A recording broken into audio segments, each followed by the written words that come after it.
Esse é o 8º dia da nossa novena do abandono, o abandono a Jesus Cristo. Vamos iniciar em nome do Pai, do Filho e do Espírito Santo. Amém. Já vamos rezar aqui o 8º dia. Vamos ler, meditar e depois rezar. Feche os olhos e deixe-se levantar pela corrente que flui da minha graça. Feche os olhos e não pense no presente. Desvie seu pensamento do futuro, da mesma forma que faria com a tentação. Repouse em mim. Acredite na minha bondade. Prometo-lhe com meu amor que se você quiser, Jesus, se você disser, Jesus, cuide disso, eu cuidarei de tudo. Vou te consolar, te libertar e te guiar. Hoje o convite é bem profundo. Convite de fechar os olhos. Fechar os olhos e não olhar para o amanhã. Fechar os olhos e não viver de preocupação em preocupação. Mais uma vez, contextualizando, não é um fechar os olhos irresponsável. Nós pensamos no amanhã, nós planejamos o amanhã. Uma empresa, por exemplo, ela vai ter que fazer uma projeção de compra, uma coisa errada. Beleza, isso sim, é válido. Né? Você tem um plano de carreira, isso são coisas válidas. Agora, o que é o X da questão? Eu não posso viver me preocupando e fazendo projeções com amanhã. Isso é uma tentação. Isso é algo que me afasta de Jesus. E é sobre isso aqui que o Senhor está nos falando através desse texto. Não tem dúvida, é Jesus nos falando. Às vezes a gente fica fazendo cenários e projeções por uma coisa que a gente não sabe se aconteceu ainda. E sequer sabe se vai acontecer. Mas a gente vive fazendo projeção. A gente vive vivendo essas preocupações. O que é? É ocupar com um negócio que você não tem ainda. É sobre isso que Jesus está falando. E para isso, meu filho, nós precisamos fazer esse exercício aqui. É um exercício similar à tentação. Então, quando vem um pensamento, uma tentação, o que a gente faz? Tenta desviar imediatamente o foco. Se é uma tentação do olhar, você vai olhar para outro lado. Porque você não seja pego por essa tentação. É exatamente isso que a gente deve fazer com esses pensamentos de preocupação. De ficar construindo cenários, projeção na sua cabeça. E, por exemplo, a pessoa que vive às vezes preocupada em ter uma doença. Já reparou que a pessoa, ela vive preocupada em ter uma doença, às vezes ela nunca vai ter a doença, mas ela já sofre as consequências da doença. Às vezes ela vai viver 100 anos sem nunca ter doença, mas ela, nossa, se eu tiver com isso, se eu tiver, vai criando projeção, vai desenhando como seria a vida dela, os últimos dias, o sofrimento que ela teria. A pessoa vai ficando, vai sofrendo, e às vezes não vai ter nada, às vezes vai passar 100 anos sem ter a bendita doença que ela tanto já sofreu, que ela tanto já se preocupou, que ela tanto já se desgastou.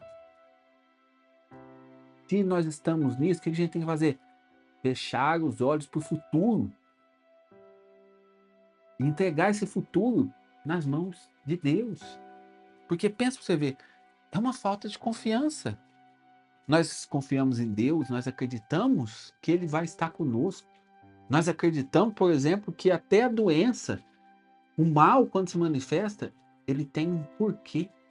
Dentro dos planos de Deus, Ele não quer que eu sofra, mas se Ele permite sofrimento, é por um porquê maior, que transcende essa vida.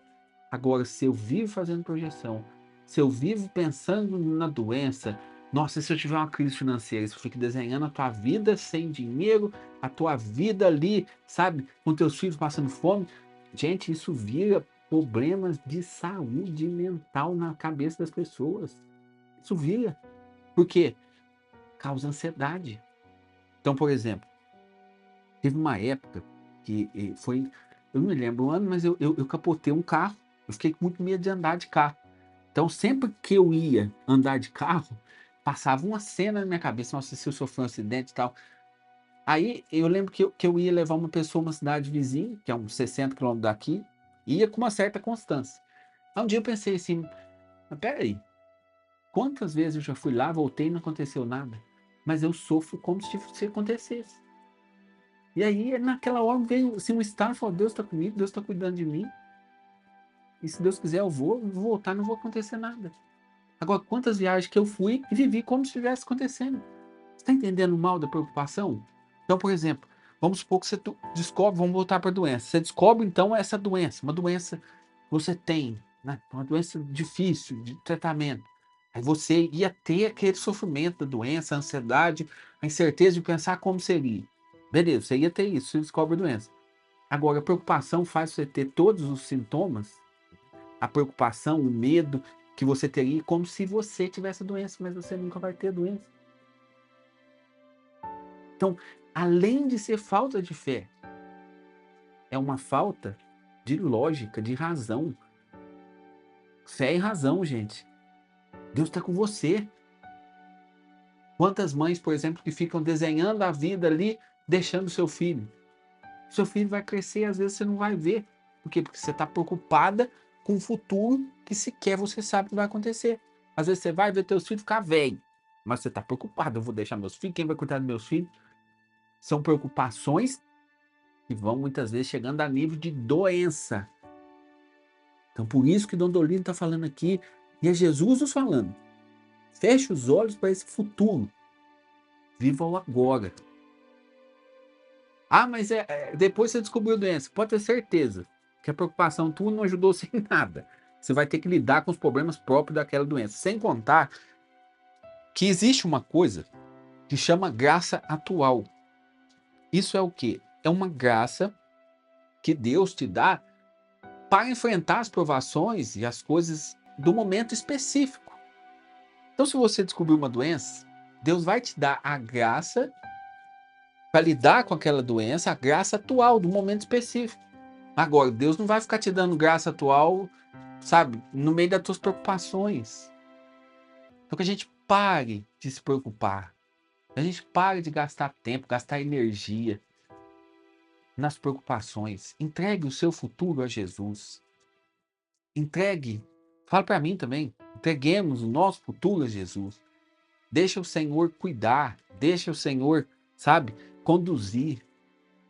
Que Ele estará conosco. E ainda que a gente passe pelas provações e tribulações da vida, Ele não vai nos abandonar.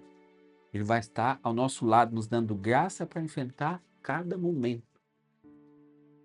Por isso nós precisamos entregar o nosso futuro na mão dele.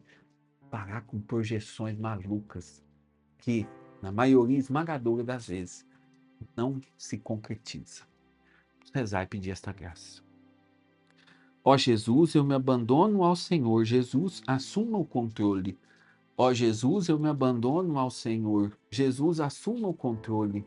Ó Jesus, eu me abandono ao Senhor. Jesus, assuma o controle. Ó Jesus, eu me abandono ao Senhor. Jesus, assuma o controle. Ó Jesus, eu me abandono ao Senhor. Jesus, assuma o controle. Ó Jesus, eu me abandono ao Senhor. Jesus, assuma o controle. Ó Jesus, eu me abandono ao Senhor. Jesus, assuma o controle. Ó Jesus, eu me abandono ao Senhor. Jesus, assuma o controle. Ó Jesus, eu me abandono ao Senhor. Jesus, assuma o controle. Ó Jesus, eu me abandono ao Senhor. Jesus, assuma o controle. Muito bem, oitavo dia, estamos chegando ao final da nossa novena do abandono. Tomara que essa novena possa produzir frutos na sua vida e que nós possamos, de fato, aprender a nos abandonar nas mãos de nosso Senhor. Amém? Em nome do Pai, do Filho e do Espírito Santo. Amém. Não esquece, hein? Curta, compartilhe, comente, divulgue esse nosso conteúdo aqui. Tchau, tchau.